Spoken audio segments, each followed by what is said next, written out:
Армысыздар, құрметті достар. Менің атым Серікбаев Сырым. Және бүгін біз ежелгі грек философиясы мен атақты грек философ Сократ турасында әңгімемізді одан ары жалғастырамыз. Сократ мүлде бұрыс пайымдарды әшкерелеулерден тіпті де қорықпады. Басқалардың қате пікірлеріне ымырасыздықпен қарауы оның беделін арттыра қойған жоқ. Алайда ойшыл бұған мән бермеді.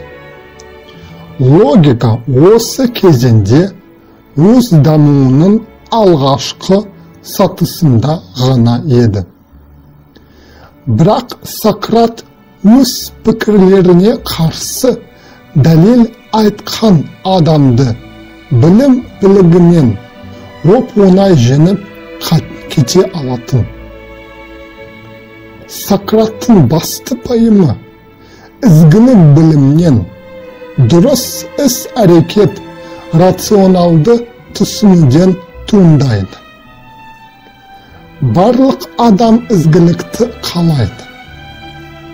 Ал олар жасайтын кез келген зұлымдық олардың ізгіліктің не екенін білмеуінен пайда болады. Сократ өзінің ештеңе білмейтінінен басқа ештеңені білмеймін деп есептеді. Өзінің негізгі міндеті білім беру емес, барша адамды өз пікір пайымдарын сыни бағалауға, сол қорытынды бағалар ақыл ойдан туындамаған жағдайда олардан бас тартуға жетеулеу деп санады. Спартамен соғыстағы жеңілістен соң орныққан олигархия кезеңінен кейін Афина демократиясы қалпына келді. Қайта жаңғырған демократияның саяси көшбасшылары Сократты сотқа берді. Тағылған айып ең алдымен саяси себептерден туындағаны күмәнсіз. Сократ саяси сәтсіздіктердің бір қатарына жауапты болған Алкивиадтың да олигархтар ішіндегі ең қаталы критидің де ұстазы еді. Айыптаушылар Сократ сотқа қарамай Афинадан өз еркінен кетіп қалады деп күтті. Бірақ философ Афинада қалды және сотта өзі қорғады. Алқабилердің көпшілік даусымен Сократ өлім жазасына кесілді. Дәстүрге сәйкес, ол балама үкім ұсынуға құқықты болды. Бұл жағдайда қомақты айыппұл төлегені немесе өзін Афинадан қуу туралы үкім шығарушылармен келіскені әлде қайда жөн болар еді. Оның орнына Сократ өлім жазасын адамның күлкісі келтіретіндей аз мөлшердегі айыппұлмен алмастыруды сұрады. Мемлекеттің діни салтына сәйкес жазаны орындау 1 ай мерзімге ысырылды. Сократ қашуға көмектескісі келгендері де тыңдаған жоқ.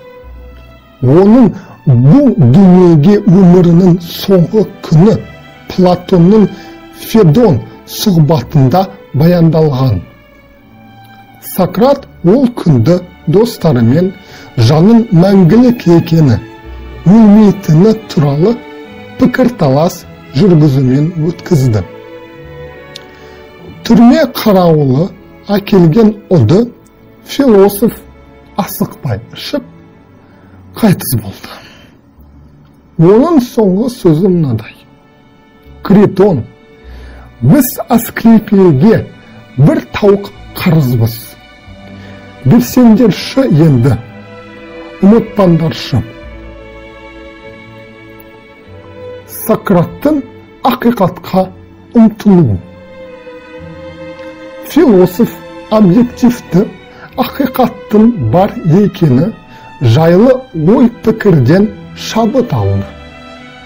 Sokrat adamın dürüst hareketinin negizin qalaytın bilim gana ekenine және adamın жақсы өмірі менің дұрыстығын білуге байланысты екеніне сенді. Сократ интеллектуалдықтың, ақиқатқа адалдықтың үлгісі болды.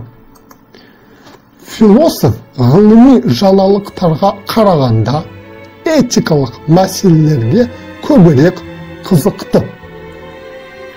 Сократ ұсынған үлгі logikалық сенімділік пен анықтамалардың дәлдігін сақтауға көмектесе алады. Алайда бұл әдіс маңызды емес мәселелерде ұсақ-түйек нәрселерге орынсыз шұқшияуға ұрындырады. Адамдар өз ұстанымдарын қорғауға тырысатындықтан белгілі бір жағдайларда осының бәрі пікірталастарға және қарсы сөз айтуға итермелейді. Сонда сіздің ойыңызша жаңа фактілерді қалай зерттеу керек? Ол үшін ең қолайлы әдіс тәсіл қайсысы? Сократ мәнін анықтығының ерекше маңызын атап көрсетті. Барынша тиянақты анықтамалар жасаған кезі сирек болса да, ол негізінен этикалық ұғымдарға анықтамалар іздеумен айналысты.